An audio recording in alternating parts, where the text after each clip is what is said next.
কিন্তু দেখবেন অনেকে 10 থেকে 15 দিন কিংবা তারও বেশি হয়ে যাচ্ছে কিন্তু পিরিয়ড হচ্ছে না। তাদের ক্ষেত্রে কিন্তু সমস্যা হয়। তাদের মনের মধ্যে একটা ভয় থাকে যে এই বুঝি আমরা প্রেগনেন্ট হয়ে গেলাম কিনা। নমস্কার, আমি সূর্যা। আমি একজন মেডিকেল প্র্যাকটিশনার। মেডিটেজ সূর্যার পক্ষ থেকে চলে এলাম আবারও একটি নতুন ভিডিও নিয়ে। আজকের ভিডিওতে আমি বলবো যে মহিলা কিংবা মেয়েদের যে অনিয়মিত যে পিরিয়ড হয়ে থাকে, ধরুন ইউরিন টেস্ট করছে, রেজাল্ট নেগেটিভ, অথচ পিরিয়ড হচ্ছে না, এবং ইউরিন টেস্টের সঠিক নিয়ম এবং সঠিক সময় কিভাবে আপনারা করবেন তার সম্বন্ধে সম্পূর্ণটা বলবো। তাই ভিডিওটি স্কিপ না করে সম্পূর্ণ ভিডিওটি দেখার অনুরোধ থাকলো, এবং ভিডিওটি সম্পূর্ণ দেখলে কিছু নলেজ গেইন করতে পারেন। এবং ভিডিওটি যদি ভালো লাগে অবশ্যই একটি লাইক, শেয়ার এবং সাবস্ক্রাইব করে পাশে থাকা বেল আইকনটি প্রেস করবেন। বেল আইকনটি প্রেস করলে আপনাদের নোটিফিকেশনের মাধ্যমে প্রথম আপনাদের এই ধরনের ভিডিও পৌঁছে দিতে পারবো। তো চলিয়ে শুরু করতে হ্যাঁ। আমরা যারা প্র্যাকটিস করে থাকি এখন এই সমস্যাগুলো প্রায় আমাদের কাছে এসে থাকে। ধরুন কোনো মহিলা কিংবা মেয়ে এসে বলে যে আমাদের যে পিরিয়ডের যে ডেটটা সেটা 4 দিন 5 দিন পেরিয়ে যাচ্ছে অথচ পিরিয়ড হচ্ছে না। সেক্ষেত্রে খুব একটা সমস্যা হয় না, কিন্তু দেখবেন অনেকে 10 থেকে 15 দিন কিংবা তারও বেশি হয়ে যাচ্ছে কিন্তু পিরিয়ড হচ্ছে না। তাদের ক্ষেত্রে কিন্তু সমস্যা হয়। তাদের মনের মধ্যে একটা ভয় থাকে যে এই বুঝি আমরা প্রেগনেন্ট হয়ে গেলাম কিনা। কিন্তু আমি তাদেরকে প্রথমে বলবো যে আপনারা ফার্স্ট একটা যে কোনো ভালো কোম্পানির, বিভিন্ন কোম্পানির এখন ইউরিন টেস্ট কার্ডগুলো হয়ে থাকে, সিপ্লা, ম্যানকাইন্ডের যেরকম প্রেগা নিউজ, বিভিন্ন কোম্পানির হয়ে থাকে। এবার সেই কার্ড দিয়ে ফার্স্ট হচ্ছে আপনারা ইউরিনটা টেস্ট করুন। টেস্ট করার পর রেজাল্ট দেখুন, রেজাল্ট পজিটিভ না নেগেটিভ, এবার সেটা দেখুন। সেটা দেখার পরে আপনারা যে এখন যে কি কারণে হচ্ছে না, এবার তার সম্বন্ধে আমি বলছি যে পিরিয়ড বিভিন্ন কারণে পিছিয়ে যায়।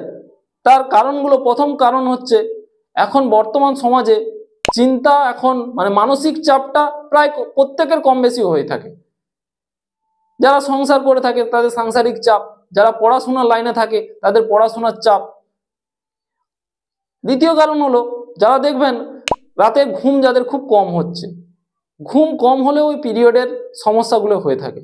আবার দেখবেন কোনো পেশেন্টের ধরুন হাই অ্যান্টিবায়োটিক, অন্য কোনো সমস্যার জন্য হাই অ্যান্টিবায়োটিক খাচ্ছে, সেক্ষেত্রেও হয়। আবার যারা খুব বেশি এক্সারসাইজ করছে তাদের ক্ষেত্রেও হয়। এবং কোনো পেশেন্ট দেখবেন হঠাৎ করে মোটা হয়ে গেছে বা রোগা হয়ে গেছে, তাদের ক্ষেত্রেও হয়। আবার দেখবেন যাদের পিসিওএস, মানে যাদের দেখবেন মুখের লোম উঠে যাচ্ছে, সেক্ষেত্রেও হয় এই সমস্যাগুলো, পিরিয়ড পিছিয়ে যায়। এবার অনেকের ক্ষেত্রে দেখবেন যাদের শরীরে আয়রনের অভাব আছে, সেক্ষেত্রেও আপনাদের এই সমস্যাগুলো হয়। তো আমি তাদেরকে বলবো যে কারোর যখন 5 দিন পরে হচ্ছে সেটা খুব একটা সমস্যা না, কিন্তু যখন দেখবেন 15 থেকে 20 দিন পেরিয়ে যাচ্ছে হচ্ছে না, তাদেরকে অবশ্যই বলবো একটা ভালো গাইনোকোলজিস্ট অবশ্যই দেখিয়ে নেওয়ার জন্য। এবার দেখবেন আরো একটা ব্যাপার থাকে, যেসব মহিলাদের 40 প্লাস বা 45 প্লাস হয়ে গেছে, মনোপজের টাইম মানে পিরিয়ড বন্ধ হয়ে যাওয়ার টাইম, সেই সময়ও এই সমস্যাগুলো হতে থাকে। এবার বলি যে ইউরিন টেস্ট সম্বন্ধে। ইউরিন টেস্টটা আপনারা কখন কিভাবে করবেন? অনেকে দেখবেন বিভিন্ন সময় করে নেয়, সকাল দুপুর বিকেল যে কোনো সময় করে নেয়, কিন্তু ওটা সঠিক সময় নয় বা সঠিক নিয়ম না। তাতে রেজাল্ট অনেক সময় দেখবেন ভুলও আসতে পারে।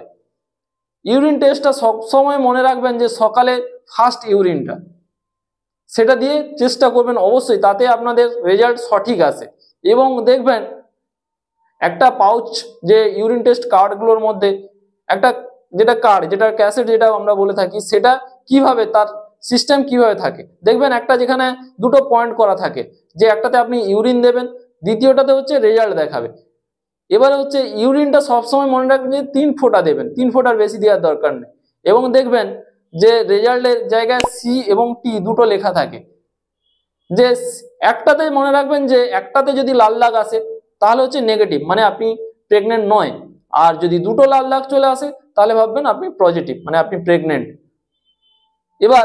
এবার বলবো এই যে পিরিয়ড যে পিছিয়ে যাচ্ছে তার ঘরোয়া 2-1টা যে ট্রিটমেন্ট, এগুলো আপনি যদি খান, তাহলে কিন্তু অনেকটা এই সমস্যা থেকে আপনার সমাধান পেতে পারেন। ধরুন এই যে ধরি 1 চামচ আদার রস, তার সঙ্গে যদি একটু মধু মিশিয়ে খান, তাতে অনেকটা উপকার পাবেন। আবার ধরুন এই যে খেজুর, খেজুর খেলেও আপনার এই সমস্যাগুলো থেকে সমাধান পেতে পারেন। তো চলুন আজকের ভিডিও বাস এই পর্যন্ত। দেখা হচ্ছে পরে আবারও একটি নতুন ভিডিও নিয়ে। সবাই ভালো থাকবেন, সুস্থ থাকবেন। Thank you so much. নমস্কার।